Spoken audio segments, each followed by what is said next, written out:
All right. Good afternoon, everybody. It's an exciting day over here at Alpha Watch. I'm super stoked to have Anna and Ryan with us. Guys, I hope you're doing well and the summer is off to a great start. Yeah, doing well. Thank you, Jonathan. Man, well, we need to jump into we call it, what is it? Merger Monday. So Merger Monday had some amazing stuff happen. And just like right off the bat, let's talk about this. We had AbbVie spending about $11 billion, all cash, correct me if I'm wrong, for Apogee Therapeutics. And then earlier this month, we had another nearly $11 billion deal when GSK purchased Nuvalent. What can you tell us about these? These are massive deals, and I don't think they were taken or entered into lightly. Yeah, they are large, and it's a continuation of a number of deals that we've seen so far this year, many of which are above the billion-dollar mark and into that $10 billion range. So I think it's an exciting time for the biotech space. We've seen a continuation of M&A. I think we've talked about that throughout this year and do expect that to likely continue given the end of patent life on some key assets from the largest pharmaceutical players in the industry. They need to backfill this pipeline years in advance. And one way to do that, and a big way to do that, is through some significant M&A. And maybe I'll turn it over to Anna to get into the specifics on those two deals.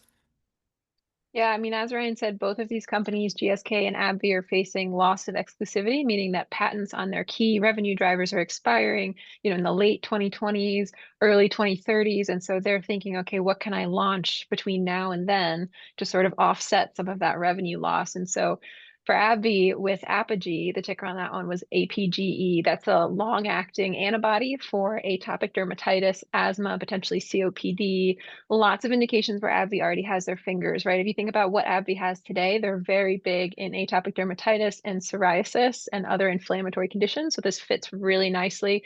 It also should be launching right when they need it to in the late 2020, maybe 2029, 2030, with 3 to 5 years of ramp timing before their other products start to lose their patent protection, essentially. And so really well timed. And then if we think about GSK with Nuvalent, these are oncology assets. And it's a really strategic buy because it's not just one indication, it's not just one mechanism. It's actually three different assets and three very specific, well understood markets within oncology, primarily breast and lung cancer. And so I think those are two very large indications where GSK already has some sales reps, already has some experience, and they can just head right into that to head off that loss of exclusivity and loss of revenue. So both deals make a ton of sense. And as you can see, the market is very excited about these two very large deals. Yeah, I mean they should be. These are not phase two, phase three trials here. These are existing products in that. Tell us a little bit about the numbers. Like, what are we seeing for this Apogee's in terms of like metrics? Are we saying forecasted sales in the billions and the hundreds of millions? What do some of those numbers look like today? And then what are they forecasting for when they do kind of pick up at the end of the 2020s, like you mentioned, early 2030s? Yeah, just a quick correction to what you just said. They actually are in clinical trials Oh, they currently. are in clinical So trials. Nuvalent is farther along than Apogee. They are under FDA review. So they've submitted their pivotal data. They're running confirmatory trials because all of their products are going through the accelerated pathway. So they submitted on phase two pivotal data, and they've already initiated their phase three confirmatory trials. You're totally right, though. Peak sales in the multi-billions of dollars for both companies. Apogee is actually even earlier than Nuvalent. And so they are now phase three ready, but they haven't yet started phase three. Mm. And the data there, one of the reasons I assume that AbbVie is so confident is that with this type of drug, monoclonal antibodies, the mechanism is so well understood, the safety profile is so well understood that the phase two results really should translate to phase three. There's a high likelihood of success in phase three. I think if you were dealing with a newer mechanism or maybe something that wasn't a monoclonal antibody, maybe a small molecule, then you'd have a higher risk with that phase three readout. But I think that's why AbbVie was able to step in earlier in the story. Gotcha. Yeah, And we saw and I Apogee stock shoot up pretty quickly, didn't we, Ryan? I mean, AbbVie stays steady. It's trading at almost $230. Apogee went from 80 to 133 overnight when news of this came through. Yeah, it was a really nice premium for Apogee and but even for AbbVie, the concern on AbbVie has been, by the time their two key products run out of their patent exclusivity, they could be 50%, 50 of AbbVie's revenue. So how in the world are they going to replace all that? So you saw the market respond really positively on AbbVie when they purchased Apogee because people are saying, okay, now there's a plan to begin to fill this potential hole in the future. So even though they're running clinical trials, even though this deal will be actually dilutive to earnings in the near term, it solves one of the major questions around the stock long term, which is positive for large pharma, and that's why the stock yesterday on the deal reacted so positively. Yeah, and it looked like when the Nuvalent deal went through, it was priced at what, about a 40% premium there as well, $124 a share at takeout for a drug that was trading in the, I don't know, we'll say low 90s, but mid 90s, low hundreds or something like that over the year. These are good premium numbers here. Was there other competitors in play for this, or were this obvious kind of acquisition targets for GSK and AbbVie respectively? Yeah, Ryan, correct me if I'm wrong. I don't know if we know if these were competitive processes. I would assume both companies shopped around a little bit. Yeah, I think that's all that I know on that point, Ryan. Yeah, I don't think we know exactly, but I'd add that both fit what GSK and AbbVie are trying to do longer term. They both make sense from a strategic standpoint. Mm, And so when we think about biotechs and who could potentially be acquired, we're always looking to large pharma and saying who mm, fits where, is the market big enough? And then you know who the potential acquirers usually could be. mm. Sometimes you're surprised, but generally it makes some strategic sense.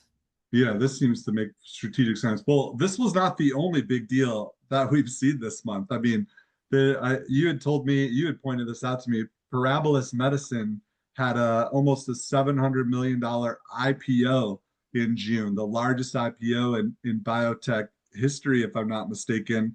That makes since May about 10 different billion-dollar deals. What is this we'll call it Parabolis Medicine's IPO?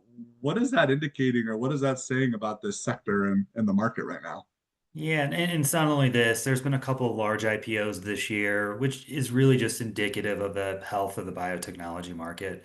Mm, When you see a lack of IPOs or a lack of secondaries, usually people are fairly concerned about the market. Their investor appetite is poor.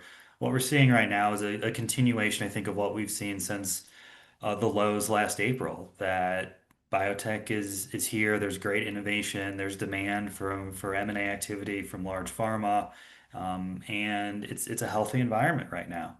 mm, And that's good. And that's being bolstered by some of the legacy news last year with drug pricing concerns mostly being out of the way now. The FDA has a couple other initiatives in play that we can speak to. But I think overall it's just a sign that the market is healthy, and that's mm. good. That's what we Well, let want. me ask a question before I have a question about the FDA, but it seems like, I mean, SpaceX just went public. Tech is it tech is fickle? I don't know. What's going on with, is this a move out of tech into biotech as a kind of a replacement as the new darling at the ball, or can we make those kind of statements? What is your macro view about this stuff? I don't know. I don't know if we'll be the new darling over AI, and I'll let the tech Mm, experts opine on if they think that market is peaked or still has room to run. But what I think is positive about healthcare in general is that um, it hasn't had those. Yeah, the XBI is up, and biotech has been a solid performer, but I think it's for very fundamental reasons. And mm, the companies that you're seeing being acquired or having a price appreciation. It's driven by data, it's driven by M&A activity. It's not driven by, I don't think, a ton of speculation, I would say. It's driven by what I like to see as a fundamental investor, that these moves make sense, they're logical. Um, we can anticipate some of them, we can suss them out. So I like all of that from in a backdrop for a market. It's not frothy. I think it's just mm. operating rationally. And I like that because I think that means there's potentially room just to keep going, and it's a stock picker's market. No, that's it. That would be great, wouldn't it? I mean, it seems like biotech's had a rough go. I mean, it went crazy out of 2020, and then it seemed like the cost of capital went up, interest rates up. That was kind of rough on biotech and M&A. Rates haven't necessarily come down per se, but it seems like all these things maybe have built up, or we've kind of separated the wheat from the chaff, or some of the the stuff that came out of 2020 and cheap interest rates are disappearing and we're back to real businesses doing real work, solving real problems. Is that kind of the vibe you're getting? Yeah, I would agree with that. I think that's accurate. Coming out of COVID, there was a lot of trials underway that maybe shouldn't have received funding. There was a lot of companies that went public during that period that maybe weren't quite ready for prime time.